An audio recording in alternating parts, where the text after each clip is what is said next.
சொல்றேன். அப்ப இந்த மாதிரி தவறுகள் நடப்பதற்கு என்ன காரணம் அப்படின்னா பெண் பிள்ளைகள் தான் காரணம்.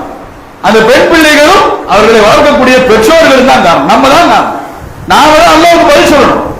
அந்த பெண் பிள்ளைகளை கவனிக்காமல் வளர்ப்பது. அவங்க வெளுத்ததெல்லாம் பாடு நினைப்பாங்க. பெண் பிள்ளைகள் எப்படின்னா வெளுத்ததெல்லாம் பாடு நினைப்பாங்க. அவங்களுக்கு வீட்டுல ஏதாவது ஒரு சின்ன பிரச்சனை, பாப்பாவுக்கும் பிள்ளைக்கு ஏதாவது ஒரு சின்ன பிரச்சனை, அல்லது அம்மாவுக்கும் பிள்ளைக்கு ஏதாவது பிரச்சனைனா அந்த பிரச்சனைக்கு யாராவது மருந்து போடுற மாதிரி நல்ல விதமா பேசிட்டா உடனே இவர் தான் நல்லவர் அப்படின்னு முடிவுக்கு வந்துருவாங்க. இவர் நல்ல மனுஷன். ஏன்னா இப்படி நிறைய பேர் சுத்திக்கிட்டு இருக்கிறாங்க. எந்த யாருக்கு பிரச்சனை இருக்கு அந்த பிரச்சனைக்கு சால்வ் பண்ற மாதிரி நம்ம உலகலாங்கிற மாதிரி எல்லாம் நிறைய பேர் இன்றைக்கு சுத்திக்கிட்டு இருக்கிறாங்க. அது அப்படிப்பட்ட சிக்கல்களிலே நிறைய பெண்கள் இன்றைக்கு மாட்டிக்கொண்டு தவிக்கிறார்கள். உண்மையிலேயே இன்னொரு விஷயத்தை யாரையாவது உங்க பெண் பிள்ளைகள் விரும்பிட்டா கூட அவங்களெல்லாம் திருமணம் முடிக்கணும்னு எந்த கட்டாயமும் கிடையாது. உலகத்துல விரும்புறவர்தான் திருமணம் முடிக்கணும்னு சொன்னா யாருக்குமே திருமணம் ஆகாது. விரும்புற எல்லாருமே நம்ம எல்லாம் விரும்புறவங்க திருமணம் முடிச்சிருக்கிறோமா? அது பெண்களாக எடுத்து நம்மளுடைய குடும்பத்திலே இருக்கட்டும், எல்லாரும் நம்மள விரும்பிதான் கல்யாணம் முடிச்சிருக்கிறாங்களா? அப்படி உலகத்துல ஒவ்வொருத்தருக்கும் ஒரு விருப்பம் இருக்கும்.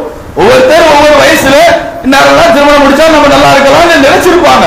நாமும் சில பேர் நினைச்சிருப்போம், அவங்களும் சில பேர் நினைச்சிருப்பாங்க.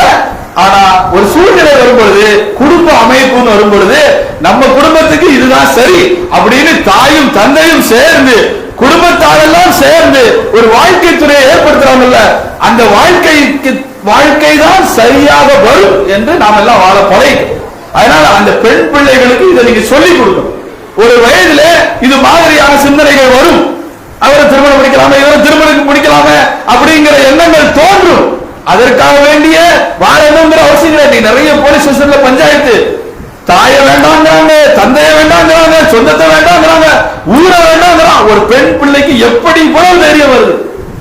20 வயது, வெறும் 20 வயது பெண் பிள்ளைக்கு பெத்த தாய் வேண்டாம், தாப்பா வேண்டாம், பிள்ளைல வேண்டாம், ஊரு வேண்டாம், அண்ணன் வேண்டாம், தம்பி வேண்டாம், ஒருத்தர் வேண்டாம், இவன் மட்டும்தான் வேணும் அப்படின்னு போலீஸ் ஸ்டேஷன்ல போய் நிக்கிற சூழ்நிலைகளை நம்ம பார்க்க. எதுக்கு?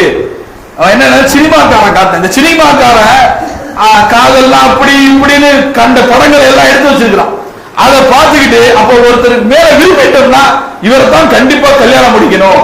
அதனால நாம யார வேணாலும் இழக்கலாம், நம்ம வாப்பாவை இழக்கலாம். 20 வயது 25 வயது உனக்காக அறுவடமாக ரத்தம் சிந்தி வளர்த்து ஆரோக்கினால அவனை விட்டுட்டு உனக்கு போகணும் எப்படி என்ன வருது? உன் தாய் இதெல்லாம் கனவு கொண்டிருப்பா, என் பிள்ளைக்கு இப்படி எல்லாம் கல்யாணம் முடிக்கணும், ஒரு பெரிய குடும்பத்தை சம்பந்தம் கொள்ளணும், என் பிள்ளை இத்தனை பிள்ளைகளை பெற்று வளர்க்கணும், அதையெல்லாம் நான் இருந்து பாலூட்டி சீராட்டி வளர்க்கணும்னு ஒவ்வொரு தாயும் தந்தையும், நான் ஆம்பளை பிள்ளையும் கேட்கிறேன், உன் இஷ்டத்துக்கு எவ்வளையாவது கையை காட்டிட்டு கல்யாணம் முடிச்சுட்டு போறிய, ஒரு தாய் தகப்பனுக்கு எப்படி இருக்கும்? ஒரு தாயும் தகப்பனும் 25 வயது வரைக்கும் உன்னை வளர்த்து ஆளாக்கி வச்சிருக்க இருக்காங்க. என் புள்ள கடைசி வரைக்கும் என் கூட இருப்பாங்கிற ஒரு நம்பிக்கை கண்டங்கிறதுக்காக வேண்டி அவரை தான் கட்டுவேன்னு காசியை கல்யாணம் முடிச்சுட்டு போறதுக்குன்னா இன்னைக்கு நிறைய இளைஞர்கள் செய்யக்கூடிய சூழ்நிலைகளை நம்ம பார்க்கணும். அதனால இவைகளெல்லாம் விட்டு விட்டு ஒழுக்கமா ஒரு பெண்ணை பார்க்கிறியா? நபி ஸல்லல்லாஹு அலைஹி வஸல்லம் சொன்னாங்க, துன்கஹுல் மர்அத்தில் அர்பஇ, 4 காரணங்களுக்காக பெண்கள் மணமுடிக்கப்படுகிறார்கள். அதுல ஒண்ணு என்ன? லிமாலிகா, அவருடைய சொத்துக்காக வேண்டி, வலி ஹசதிகா, அவருடைய பாரம்பரியம் குடும்பத்திற்காக வேண்டி, வலி ஜமாலி வஜமாலிகா, அவருடைய அழகுக்காக வேண்டி, வலி தீனிகா, அவருடைய நன்னடத்தைக்காக வேண்டி, ஃபதுஃபர் பிதாதித்தீன், நீ அவருடைய நன்னடத்தையை தேர்ந்தெடுத்துக் கொண்டு தரிபத்தியதாக்க நீ அதிலே வெற்றி அடைந்து கொள்ளும். வெற்றி எதுல இருக்குன்னு சொன்னா, யார் ஒழுக்கமான பிள்ளைகளோ, யார் மார்க்கம் தெரிந்த பிள்ளைகளோ, ஆணாக இருந்தாலும் சரிதான் பெண்ணாக இருந்தாலும் சரிதான், அப்படி நீங்கள் திருமணம் முடித்தால் மட்டும்தான் இந்த உலகத்திலும் வெற்றி பெற முடியும், மறுமையிலும். ஊரெல்லாம் பார்த்து